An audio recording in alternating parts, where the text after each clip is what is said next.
Ready? I'm always ready. Hello, everybody, and welcome to the Shannon's Speed Series Saturday Tear Up. It's our debrief on the day that was here at the Phillip Island Grand Prix circuit, and what a day it was. Matthew Naults, good afternoon. Richard, it's great. I didn't think we'd make it past the audition, but we're back. We got back, and we've actually got production values this time as well, which is really exciting. So we're going to have a little bit of a lighthearted look at the day that was here at the island.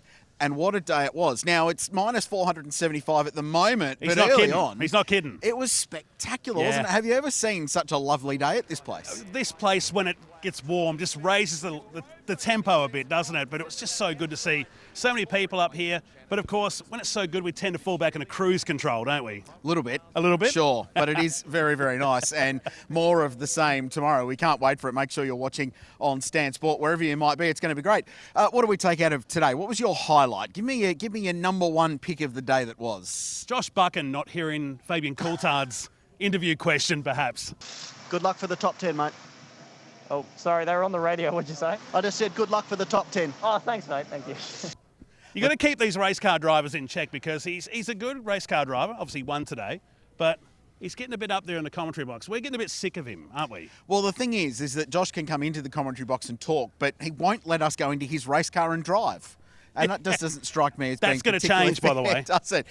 Serious, though, on track, TCR, tear up. I mean, Tony D'Alberto at the end, that's big. And it's going to change the championship. And it's not just there. It was also through Trans Am as well, where Moff was clearly out in front there. Then the window net come down. The guy just needs a change of luck. Trans Am, the big talking point coming into today's race was Owen Kelly versus Brett Holdsworth.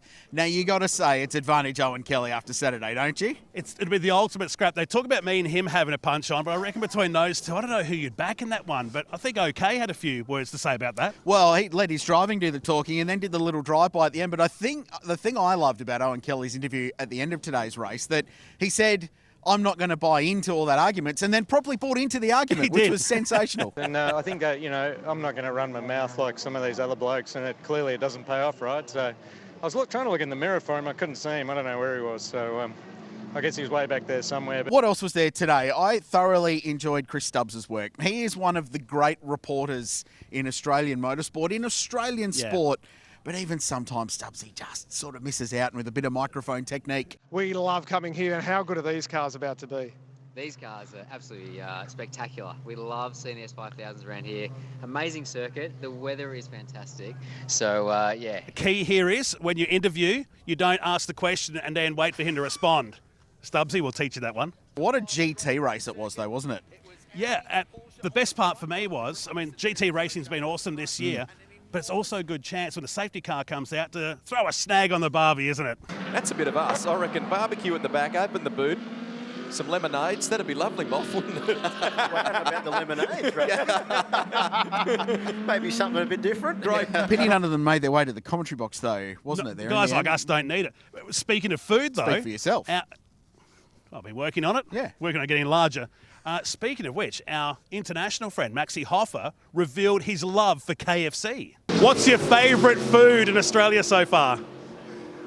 KFC probably. It's like always with the jet lag I have and always on off. KFC is the main spot where I go to mainly. I like that. Come all the way around the other side of the world and just go to your nearest fast food restaurant.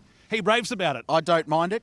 If anyone from KFC is watching, happy to take some sponsorship of the series. We'll cut you a really nice deal. Let's look ahead to tomorrow. 2 TCR races. They're going to be key. In all seriousness, there's a couple of people that have got to deliver tomorrow, and the Audis are among them. Will Brown, he has to turn it around tomorrow, or the championship. You can build up drama, and that's what we're paid to do. Championship could be almost over before we get to the halfway point. Flash Morris in Trans Am. What Fantastic. a drive today. Wasn't that good? I wanted to double check, because I thought that was the dude out there for a few moments out there. And, of course, Paul Morris, we know what he's like. He loves that barroom brawl style of racing. And I think Nash is starting to do something. And we love it. More of it, please. And the best thing is as well, Owen Kelly and Brett Holdsworth, I think they're nose to tail, aren't they, on the grid for tomorrow? Yes. Ooh, we love these. We love these. Fun. What about you? Fastest racing cars in the country. We got a reasonable race today. A little bit processional early on, but the safety safety car spice things up. How do you beat Joey Mawson? I don't know why I'm asking you, actually, because I don't think you know. I might don't. go and ask him how we beat him. You just got to beat him off the start. If you beat him off the start and get ahead. Cooper Webster, I thought those two side by side was one of the best starts we've seen in S5000. Yeah, it was. It was good. It was like a drag race. They were almost bumping each other into stage. I was looking for the Christmas tree, couldn't find it. No one timed out. 7 months too early. Looking forward to that.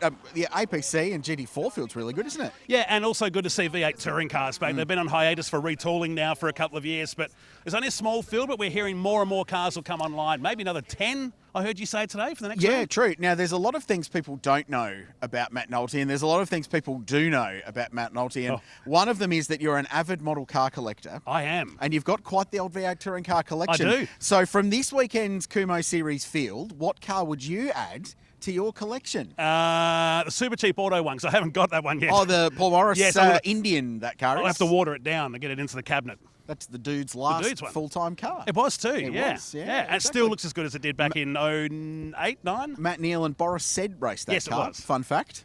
But isn't it cool to see the cars out here again? It is. Yeah, I like it. yeah. I really like the Tony Evangelo car, and I like the fact, and Josh Buchan talked about this, I liked the fact that it's still got a H-pattern gearbox. Do you Yes. remember what a H-pattern gearbox was? More of that, please. If you're 10, Google it or ask your dad. They'll tell you. It also makes us feel really, really old. It does. Look, it's getting cold here at the Phillip Island Grand Prix circuit. We've had a ripping day, though, and tomorrow is going to be even better. So make sure you're watching. Can't wait. Stan Sport, you know where to watch it.